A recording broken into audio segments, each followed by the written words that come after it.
তিনজন যুবক কাজের জন্য বেরিয়েছে, পথিমধ্যে 4টা স্বর্ণের টুকরা পেয়েছে। যুবক কয়টা স্বর্ণ পাইছে? কয়টা? মহা খুশি, খুশিতে বাকবাকুম।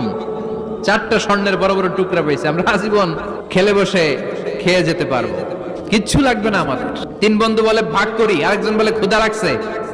একজন যা বাজার থেকে রুটি কিনে নিয়ে আয়, খাওয়ার পরে ভাগ করবো। একজন রুটি কিনতে গেল, শয়তান 2টারে বুঝায় ওইটারে মারতে পারলে এক ভাগ বটোয়ারা সহজ হবে। তোরা 2 জন স্বর্ণ 4টা, তুই নিবি 2টা, ও নিবে 2টা। হিসাব সহজ না? 2 বন্ধু প্ল্যান করছে, ওইটারে মাইরা তুই 2টা, আমি 2টা।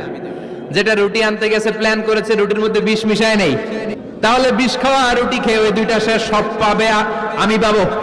ভাগাভাগির কিছু নাই, সব যাবে আমার কাছে। 4টা স্বর্ণের টুকরার মালিক আমি। রুটির মধ্যে বিষ মেখে নিয়ে এসেছে। ওই 2 বন্ধু প্ল্যান অনুযায়ী ওইটারে ধরে মেরে ফেলছে। এবার মহা খুশি, এক বন্ধু